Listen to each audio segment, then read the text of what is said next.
ডাঙৰকৈ বনোৱাৰ উদ্দেশ্যটো হৈছে কি ইয়াত এটা সহস্ৰ লিংগ আছে নিজৰ দান বৰঙণিৰে বনোৱা হৈছে।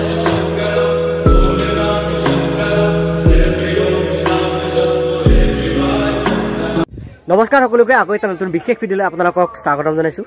তো আজি মই আছোঁ উপস্থিত মহাদেৱ পাহাৰত। তো আপোনালোকক যোৱা ভিডিঅ'টো মই দেখাইছিলোঁ এটা 19 ফুট ওখ অৰ্থাৎ নামনি অসমৰ আটাইতকৈ ওখ শিৱলিংগটো নিৰ্মাণ হৈ আছে। তো আজি সেই শিৱলিংগটো প্ৰাণ প্ৰতিষ্ঠা কৰা হ'ব। তো মই ওপৰলৈ গৈ আছোঁ, ওপৰলৈ পূজা থূজা চলি আছে আৰু কিবাখিনি। তো আজি প্ৰাণ প্ৰতিষ্ঠা কৰিব আৰু মোৰ লগত আছে পিকুদা। পিকুদা আহিছে মানে ফটো তুলিব আৰু সেই আমাৰ খুৰাক পাইছোঁ। খুৰা আছে এইফালে পূজা পাঠ চলি আছে আৰু অলপ পিছতে 19 ফুট ওখ শিৱলিংগটো মুকলি কৰা হ'ব, তাৰমানে প্ৰাণ প্ৰতিষ্ঠা দিয়া হ'ব। এইফালে কলগছ থলগছ দি থৈছে, অলপ পিছতে তাৰমানে মুকলি কৰা হ'ব। চব ৰেফ্ৰিজাৰেটৰ দি থৈছে, কিন্তু তথাপিও মই ওপৰলৈ যাম এবাৰ আপোনালোকক দেখাবলৈ চেষ্টা কৰিম। চাওক, এইটো হৈছে আমাৰ নামনি অসমৰ আটাইতকৈ ওখ শিৱলিংগ। চাওক 19 ফুট। মই আগৰ ভিডিঅ'টো দিছিলোঁ, এইটো হৈছে শিৱলিংগ। অলপ পিছতে মুকলি কৰা হ'ব। এইফালে পূৰা পূজা থূজা চলি আছে, অলপ পূজা থূজা চলি আছে।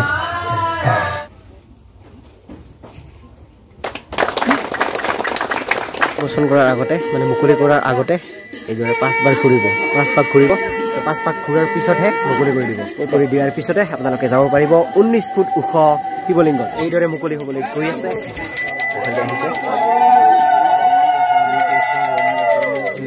সৰ্বে সৰ্বকাৰ্য জয় জয় হৰে হৰে 19 ফুট ওখ শিৱলিংগৰ ওপৰত সমাগম প্ৰণাম কৰে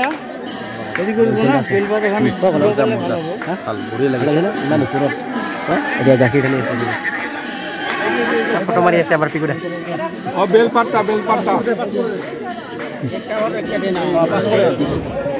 গাখীৰ লৈছে সঞ্জিতে।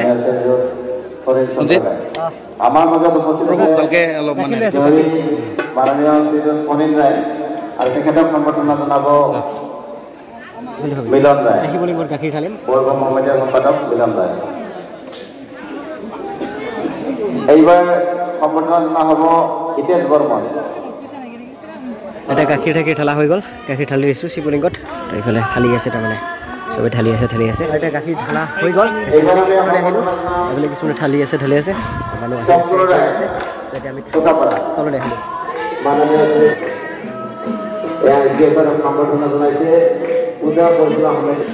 সমাগম পুৰা গামছা টামছা পাই গ'ল ন অজলদা? মই পাই গ'লোঁ, কিন্তু আচল কি বস্তু সন্মান আৰু পেটৰ পকত চাওক, বান্দৰেও নিজৰ সন্তানক কিদৰে লৈ ফুৰিছে আৰু তললৈ লৈ আহিছে খাবলৈ। চাওক মানুহে যিহেতু কিবা কিবি দি আছে খোৱা বস্তু, তাৰপিছতে আহিছে খাবলৈ। চাওক মহিলা এগৰাকীয়ে যে শিল হৈছিল, এইটো হৈছে এই গুহাটো। আপোনালোকক আগৰ ভিডিঅ'টো দিছোঁ, এই গুহাটোৱে। এইফালে নাম চলি আছে পূৰা মহাদেৱ পাহাৰ আৰু শিৱ সিংগাৰত। তো এইখন কিতাপ লগতে উন্মোচন কৰা হ'ব। এইখন কিতাপ সকলোৱে পাব, উন্মোচন কৰি আছে। অলপ পিছতে এজন ককা আছে, ককা অলপমান ক'ব আজিৰ বিষয়টো। আচ্ছা, আজি আমি টুলুঙীয়া বলবম সমিতিৰ উদ্যোগত আৰু মানে শালমাৰা মহাদেৱ পাহাৰ পূজা কমিটিৰ সহযোগত ইয়াত এটা পাৰ্থিৱ শিৱলিংগ বনোৱা হ'ল। যিটো শিৱলিংগ 19 ফুট ওখ, বঙাইগাঁও জিলাৰ ভিতৰত আটাইতকৈ সুউচ্চ শিৱলিংগ। এই শিৱলিংগটোৰ আজি শুভ উন্মোচনী কৰা হ'ল আৰু উন্মোচনী কৰা হৈছে কালিন্দ্ৰ দেৱৰ মাজেৰে। শিৱলিংগটো 19 ফুট দীঘল হৈছে আৰু এইটো ৰাইজৰ দান বৰঙণিৰে বনোৱা হৈছে। আমাৰ উদ্দেশ্য হৈছে কি, সৰু সৰু মানুহেও কিছুমান কাম কৰিব পাৰে নে নোৱাৰে, এইটো সৰু সৰু মানুহৰ দ্বাৰাই সৰু আমাৰ গাঁওবাসী মানুহৰ পৰা কালেকশ্যন কৰি আনি এনেকুৱা শিৱলিংগ বনোৱা হৈছে। যিটো শিৱলিংগৰ খৰচ নিয়াৰ বাবে 11 লাখ টকা খৰচ হৈছে। এইখিনিয়ে আৰু বস্তুটো। আৰু ইয়াৰ মূল উদ্দেশ্যটো ইমান ডাঙৰকৈ বনোৱাৰ উদ্দেশ্যটো হৈছে কি, ইয়াত এটা সহস্ৰ লিংগ আছে মহাদেৱ পাহাৰত, আৰু গোটেই আছিল, এতিয়া সেইটো দেউৰীপাৰাত থাকে। এই সহস্ৰ লিংগটো যাতে ৰাইজৰ মাজত প্ৰচাৰ হৈ যায়। যিটো সহস্ৰ লিংগ ভাৰতবৰ্ষৰ ভিতৰত অদ্বিতীয় বস্তু, কিন্তু প্ৰচাৰৰ অভাৱত সেইটো ম্লান পৰি আছে। আৰু সেইটো প্ৰচাৰ কৰাৰ উদ্দেশ্যই হৈছে এটি ডাঙৰকৈ শিৱলিংগ বনোৱাৰ উদ্দেশ্য। আৰু শিৱলিংগটো ডাঙৰ হ'লে মানুহে চাব আহিব, আৰু চাব আহিলে আমি তাত এক ফলক দিয়া আছে, তাতে সহস্ৰ লিংগৰ কথাটো আমি উল্লেখ কৰিছোঁ। তেতিয়াহে মানুহৰ মনত এটা সহস্ৰ লিংগৰ প্ৰতি আগ্ৰহ আহিব।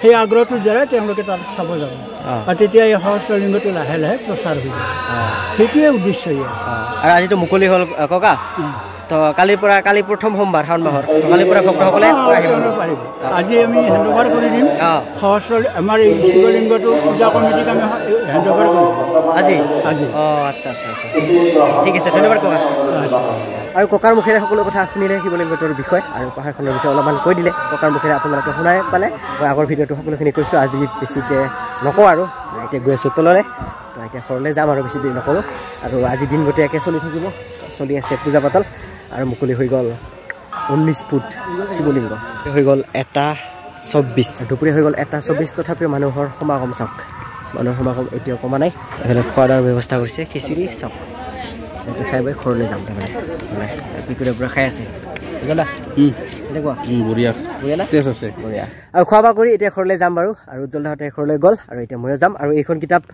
অলপ আগতে উন্মোচন হৈ গ'ল মহাদেৱ পাহাৰ আৰু শিৱ সিংগাৰত অৰ্থাৎ এই কিতাপখনত মহাদেৱ পাহাৰখনৰ এই পাহাৰখনৰ সকলোখিনি ইতিহাস এই কিতাপখনতে দিয়া আছে এইখন কিতাপ পঢ়িলে যিখিনি ইতিহাস এই পাহাৰখনৰ বিষয়ে নাজানো সেইখিনিও জানিম বাৰু কিন্তু এতিয়া ঘৰলৈ যাম আৰু যিসকলে মোৰ ভিডিঅ'টো ভাল পাইছে লাইক কৰিব কমেণ্ট কৰিব ছাবস্ক্ৰাইব কৰিব লগতে শ্বেয়াৰ কৰিবলৈ কিন্তু নাপাহৰিব ধন্যবাদ